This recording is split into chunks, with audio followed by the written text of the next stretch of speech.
deixa eu aqui contextualizar um pouco. Esse pensamento seu sobre Cristo, sobre essa convicção que Cristo é o centro de todas as coisas, sempre teve assim? Sempre foi assim? Sempre teve essa clareza? Não, claro que não. E veja, Daniel, é sempre bom a gente lembrar que eu tô falando dessas coisas, alguém pode idealizar, nossa, que mundo que esse cara vive, ele deve ser assim, será que ele é assim? Gente, eu não sou assim, tá? Eu não tenho esse descanso completo em Cristo, pelo amor de Deus. Eu estou falando aqui o que a palavra de Deus diz. E esse, Daniel, é o meu alvo. Você tá entendendo? Perfeito. Você pode ver amanhã eu pecar justamente nisso que eu estou falando aqui pra você. Eu murmurar de coisas que eu tô falando aqui. Não, um crente não murmura porque ele tá descansado. Esse é o alvo. Muito bem colocado. Tá? Esse é o alvo. O apóstolo Paulo falou, eu prossigo pro alvo. Esqueço das coisas que pra trás ficou e avanço para aquelas que estão diante de mim, olhando pro alvo. Então isso que eu estou falando é o alvo. Pelo amor de Deus, nunca coloca um homem, nossa, ele quer ser igual aquele fulano. Como meta. Não. Medida. Pelo amor de Deus. Os meus pecados que eu vivo diariamente é exatamente por estar falando aqui e às vezes isso não ser verdade na minha vida durante o meu dia. Mas o que o Espírito Santo faz dentro de mim? Isso é pecado. Isso está contrário ao que você prega, ao que você crê. Contínuo. Hã? Um combate contínuo. Um combate contínuo. Essa é a vida de luta. Essa é a luta contra o pecado. Quando o apóstolo Paulo fala assim, eu percorri a carreira e guardei a fé, né? Esse combati o bom combate. O que é combater o bom combate? As pessoas acham que está fazendo coisas para Deus. Todo mundo. Aqui está um herói no velório, no funeral, não é assim?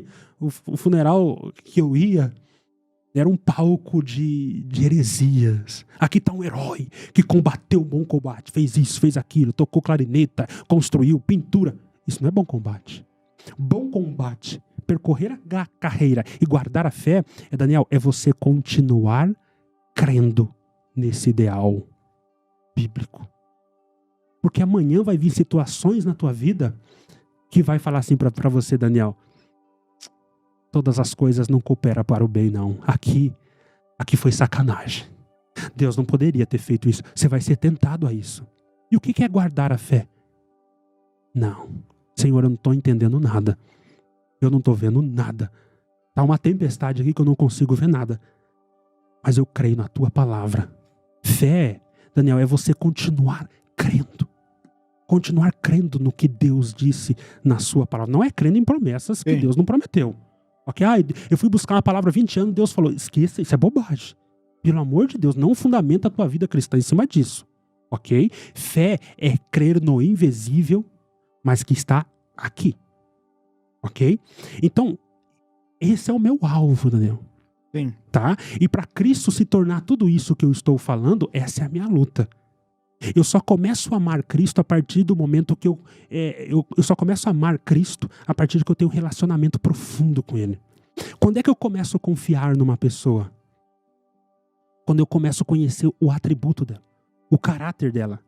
E quando eu vou para as Escrituras, por isso que o cristão é inadmissível um cristão que não mergulha na palavra. Porque quando eu mergulho na palavra, eu vou conhecendo o caráter desse Deus. E quando eu vou conhecendo os atributos e o caráter desse Deus, a minha confiança, eu vou descansando, fica mais fácil eu entregar a minha vida na mão de alguém que eu conheci que ele é soberano. Relacionamento. Que ele é justo. Relacionamento. E relacionamento com Deus é relacionamento com a palavra. Tá? Não deixa isso no subjetivo. Sim, sim. Porque tá todo mundo falando em relacionamento com Deus. É quase um yoga, um Buda, Não, isso não é relacionamento com Deus. Relacionamento com Deus é relacionamento com a E ele até deixou isso escrito, né? Exatamente, é isso aqui.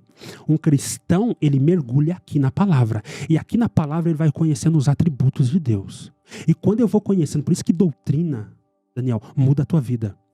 Doutrina não tem nada a ver com, pelo amor, o público que nós estamos falando, nós temos que destruir os conceitos e colocar os conceitos bíblicos. Quando eu falo doutrina, eu não estou falando de doutrinas humanas, modos e costumes, nem ensinamentos. Usos e costumes. Doutrinas é aquilo que a Bíblia prova de forma abundante na Bíblia como sendo verdade. E quando eu vou conhecendo as doutrinas da graça, o caráter de Deus, eu vou dizer, Por que eu estou preocupado? Por que eu estou apavorado? Descansa, ó minha alma. Porque eu li na Bíblia que esse Deus é criador de todas as coisas, sustentador de todas as coisas. Ele é o alfa, ele é o ômega, o princípio e o fim. Tudo está na mão dele, a minha vida está na mão dele. Por que eu estou apavorado? Você percebe? As doutrinas da Bíblia, um coração cheio de fé, vai fazendo você descansar em Deus. Você se alegrar em Deus. Mas é um mergulho no Deus da Bíblia. E foi isso que te levou a... Vou te dar um exemplo. Mas antes você já estudava, né? Mas você começou a estudar isso que foi te trazendo uma clareza. Foi a fé reformada, nego, que a gente vamos falar pro clichê de novo, né? Nos termos. Porque tem que frisar, né? Quando eu conheci a teologia reformada. Porque eu fui criado, Daniel, numa teologia semi-pelagiana. Se quiser, nós falamos disso depois. Pode falar. Semi-pelagiana. Que é o que eu aprendi dentro da congregação. E o homem, ele é quase que um centro dentro dessas religiões. E se você é o centro, você é o teu ídolo. Você é o herói. Sabe quando você vai na palavra e você veio aqui, eu vim falar com você e tal, e você é o centro, até Deus paga pau pra você. Sabe assim que na minha mente é inconcebível o céu sem eu. Como assim Deus não vai salvar o fulano? É como se Deus não vive sem o fulano. Essa teologia semi-pelagiana coloca o homem no lugar que não é dele. Mas isso parece bonito. Esse humanismo parece bonito. Mas ele é destrutivo, Daniel. Você percebe? Sim. Nunca nós vivemos numa sociedade tão humanista como a que nós estamos vivendo agora. Nunca teve, na história. O homem, cada dia, ele abre o Instagram, uma mensagem motivadora, é uma mensagem, você é o centro, e você é isso, e todo mundo te elogiando, todo mundo falando, e ninguém pode te reprovar, ninguém pode falar não pra você, não fala não pro teu filho. O ser humano nunca teve tão evidente como estão agora, mas nunca na história houve tanta depressão como tem agora. Quanto mais doses cavalares de humanismo o homem toma, mais doente ele fica, mais triste ele fica, mas no abismo ele se encontra. Porque colocar você no centro, o humanismo, ele não te salva, ele te destrói. Essa teologia CCB, ela destrói. E você não percebe isso. Você pode perceber que essas pessoas que vão para a congregação, boa parte delas, eles são viciados nessas doses cavalares. Eles não conseguem viver, Daniel, sem essas pregações na qual Deus fala com ele: eu te amo. Eu vou te dar um abraço aqui agora. Nossa, é difícil, hein, cara? Eu estou na tua vida. Ele precisa disso. Porque ele está tão estragado por causa dessa doutrina humanista que ele precisa dessas doses cavalares de humanismo para se manter vivo. Por quê? Porque essas pregações humanistas não estão edificando ele. Está destruindo ele. Daniel, e quando vem uma crise financeira, ou se nós enfrentar uma guerra, você vai ver o colapso. É por isso que as pessoas vão chegar onde você chegou aí. Olha o que aconteceu comigo. Como pôde Deus fazer isso comigo? Por que elas chegaram nisso? Por que elas estão tão depressivas? Porque elas conheceram uma doutrina que matou elas. Daniel, vamos falar de congregação aqui. A doutrina, os púlpitos, parece bonito, não é? Deus está falando contigo agora. Eu amo a tua alma, eu vim aqui te dar um abraço, eu vou virar teu cativeiro. Você veio aqui por baixo, você veio aqui, só o teu travesseiro sabe quantas lágrimas, quanto choro, mas eu tô aqui. Aquela coiseira toda, parece que é bonito, né? Sim. Parece que é confortante, não é? Sim. Não é, Daniel? Aquilo é destruidor. Aquilo cria, você é igual um filho mimado. Você não cria um homem. Sim. Você cria um ser. Cria uma dependência também? Uma dependência, qualquer crise que ele tiver. Um vício comportamental também, Fernando? É? Um vício comportamental. Exatamente, é uma droga. E você se torna dependente. É por isso que um CCB, ele precisa estar buscando palavra, que ele é um vício. Você sabe que emocional, aqui um paralelo com esse sentido, Fernando, emocionalmente, a dopamina, que é um hormônio da alegria e do prazer, que é o chocolate, o açúcar, a cocaína, tá tudo ligado nisso aí. Exatamente. A palavra também. Esse ambiente emocional. A palavra tudo. também. Essa descarga emocional. E aí vai alterando a voz, acelerando a voz. Não, eu tô falando. Exato. É o básico. É um ambiente e aí hipnótico. Aí entra numa hipnose, numa loucura. Exato. E aí, E enfim, você não vive sem mais isso. E aí, a pra tudo que vai mensagem, fazer- é o que eu estou dizendo, Daniel. tudo que vai fazer, vai comprar um garfo, vou buscar a palavra. Ele depende daquilo. Dependência. Depende daquilo. Você percebe? E Não nós cria vamos falar- pessoas, como você disse, madura pra... Não existe. E é exatamente o que... Daniel, quando você vai para a Bíblia, você vê homens que eles estão preparados a tal ponto de João escrever o Apocalipse e falar: vocês são participantes comigo no sofrimento. E eu tô falando de sofrimento, tá, nego? Acho de óleo quente. Eu tô falando de ácido derretido jogado dentro do ouvido, no crânio. Eu tô falando de gente pendurada em poste, passado cera e incendiado. Essa eram as aflições que essa igreja passava. Que tipo de doutrina que esses homens tinham para enfrentar esse tipo de sofrimento, Daniel? Que tipo de doutrina era essa? Que raiz em Cristo era essa que esses homens tinham, que hoje o camarada... Na nossa sociedade, nunca, Daniel, na nossa sociedade de hoje, nunca na história alguém comeu como nós comemos. Nem Salomão. Salomão não comeu o que eu como. Né? Eu sou um pobre. Mas ele não teve a vida confortável. Ele nunca pôde chegar no quarto dele e ligar o ar-condicionado. Ele nunca pôde tomar um bom vinho. Top. Que nós temos aí hoje por R$39. O café dá 3 corações. O café das Três Corações. Aqui o arzinho ligado. A vida confortável, que pra você ter isso aqui, Daniel, você tinha que ser rei na Idade Média. As crianças nunca vestiram tão bem na história da humanidade. E como que a sociedade tá hoje, né? Como tá os crentes de hoje? É muita guerra, irmão. E é uma luta que só Deus, filho. É o diabo 24 horas no encalço. É uma guerra. Você olha pra ele, do que você tá falando, velho? É Do que verdade. você tá falando? É verdade. Irmão, uma luta. Tá difícil ser crente hoje. Uma guerra, uma opressão diabólica. Sabe? Tudo pra ele é uma guerra. Sabe por quê? Porque foi nessa doutrina pobre, miserável, que eu cresci. E o que aconteceu? O sofrimento chegou na minha vida. Era engraçado porque eu queria ter sofrimento quando eu era Queria ser jovem. aprovado? Eu queria ser provado. Porque eu vi os irmãos falando prova de guerra e de luta. Muda até a voz, né? Não vou. É muita guerra, Mas filho. É Você tem um o jeitão assim de inimigo e profeta tal. da CCB, sabia? Quando eu Fernando? conheci um pouquinho de prova... Aí você não quis a prova. Deus me livre, fiquei traumatizado até hoje. E eu vi umas coisinhas feias. Aquilo ia me sucumbir. Com a teologia que eu tinha, Sim. eu ia ser engolido, Daniel. Com a base que você tinha. Com a base que eu tinha, porque como assim? Eu tenho promessas de Deus na minha vida, como pode acontecer isso? E as promessas de Deus? E aquela coisa grande, porque todo mundo vai ser grande hoje, já percebeu? É os púlpitos neopentecostais. Você vai ser grande, Deus tem um projeto grande na tua vida. Você cresceu ouvindo isso. Deus tem coisas grandes na tua vida. Você é o José, você é o Davi.